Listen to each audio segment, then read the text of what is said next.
First, let me just say my name is Craig DeLuz. I am from the great state of California. Yay. Everyone laughs when I say that.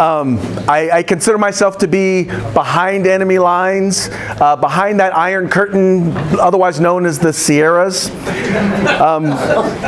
I am in Sacramento, California, which is literally the belly of the beast, the home of where so many of these really idiotic ideas come from.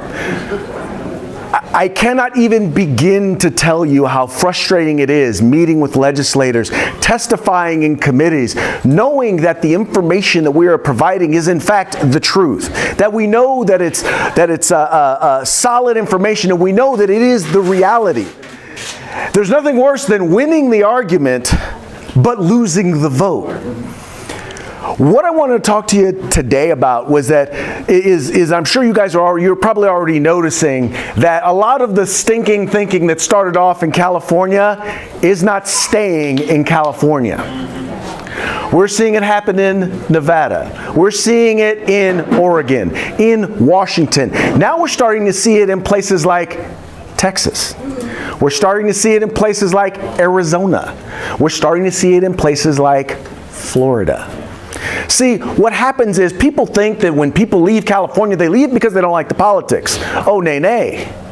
They leave oftentimes because the lifestyle that they want to lead they can no longer afford to live that lifestyle in the state of California. So guess what they do? They go to where the jobs are, right?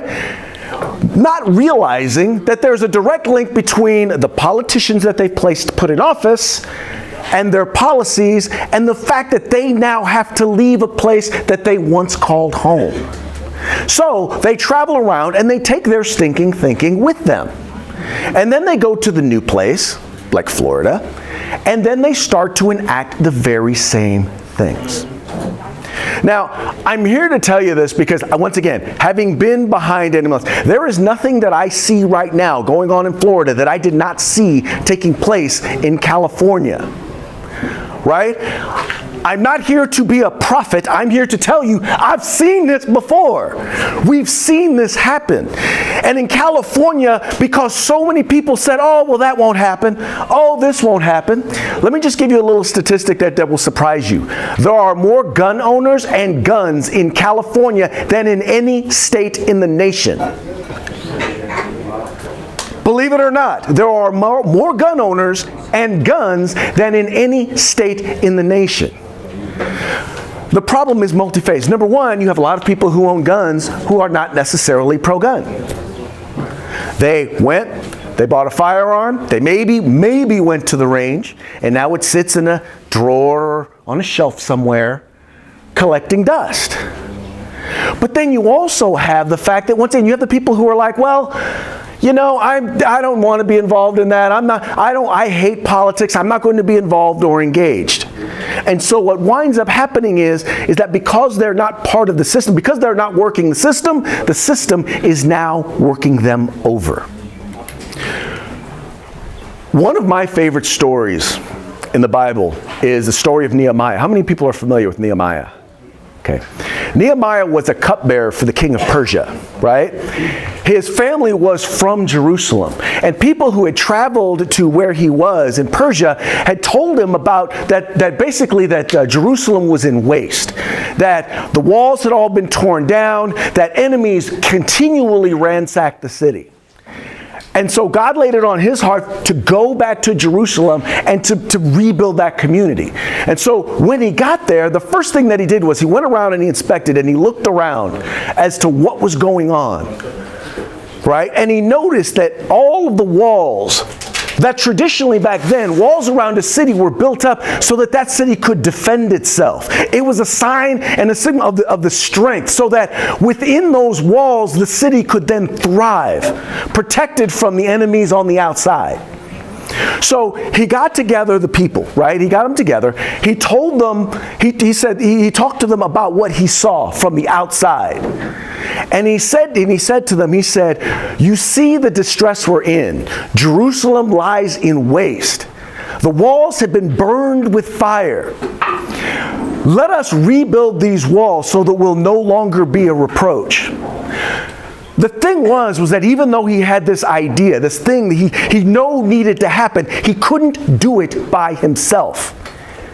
He knew that he needed to engage the people there in the city, the people who lived there. Unfortunately, the people who sat and watched the walls be torn down, who lived through all the ransacking. Oh, they complained about it.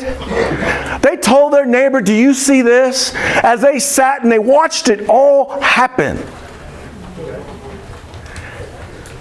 Now, all of a sudden, they realized something. They realized that now they had a responsibility in rebuilding those walls.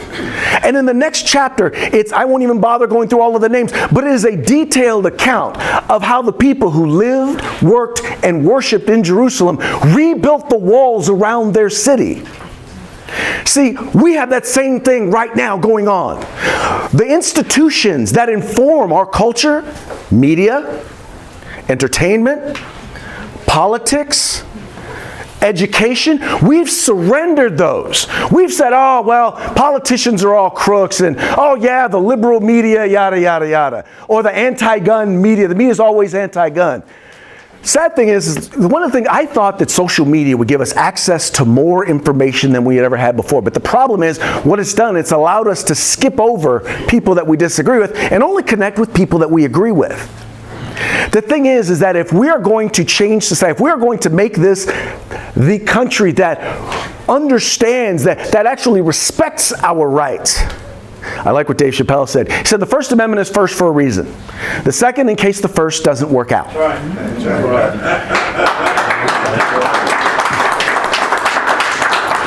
We have a society today that is ignorant. I'm not saying unintelligent. I'm saying ignorant. Ignorant is simply not knowing. It's a lack of knowledge. We have people who don't know how a bill becomes a law. We have people who don't know the importance of being involved in civil government and politics. We have people who are writing gun laws who know absolutely nothing about guns. I can tell you, in the state of California, there are probably 5 people who truly understand firearms, firearms technology, the firearms industry, and firearms policy, and how they all intersect. And I can guarantee you, none of them work in the legislature, none of them work in the governor's office. That's how few and how complicated California has made it. What I'm here to tell you today is this, is that it's great to be here. I am so happy that you are here.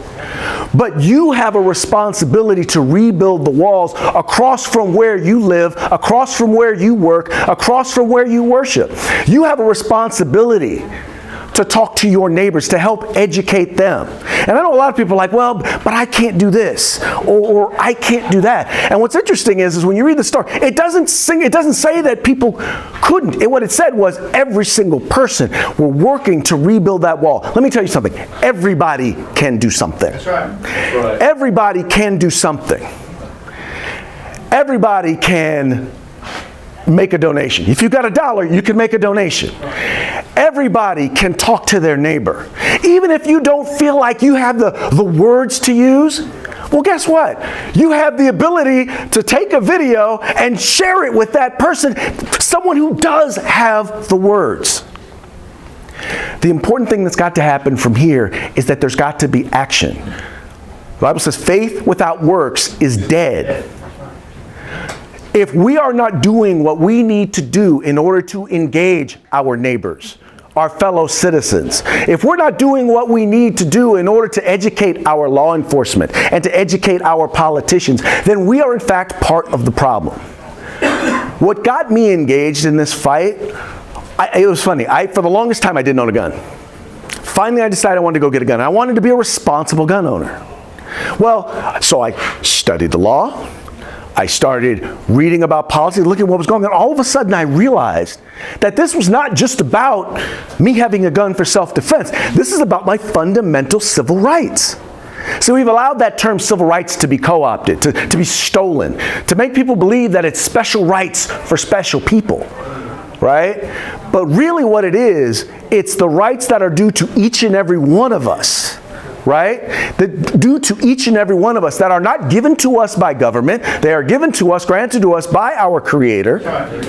And our government, our founding fathers enumerated those rights because they wanted to make sure that the government understood where those rights came from. But here's the thing, if we're not willing to stand up and fight, if we're not willing to stand up and be visible and be vocal, and to communicate these things to people. I'm seeing in California where literally, because you want to exercise your Second Amendment right, your other rights become suspect. There's no better example of that than red flag laws. Exactly. That's right. Think about it. You get no due process. You don't get to face, in many states, you never even get to face your accuser, even when you do eventually go to court. In California, they issue what's called a gun seizure warrant, which allows them to search you, your home, your place of business, any place they think you might have a gun. Now that sounds like unreasonable search and seizure, right? I am telling you this, and if I seem like I'm just a little bit excited, I'm a little bit frustrated, it's because I see it coming here. But you're in a position, you are in a place to stop it before it takes root. Don't sit idly by. Don't let the walls or the gates continue to be torn down. Stand up, be visible, be vocal, and do whatever it is that you can do. Start with something. You know, it's funny. We got one person here who's a survivor of domestic violence who started an organization and is now out there actively educating people. She probably never thought she would be doing that. I met a couple over here who's making films dealing with red flag laws, something that I know we need to be doing, right? They're doing what they can do. You got Rick Ector who's teaching thousands of women how to handle a firearm, how to utilize a firearm, and helping them get their concealed carry permits. Everybody can do something.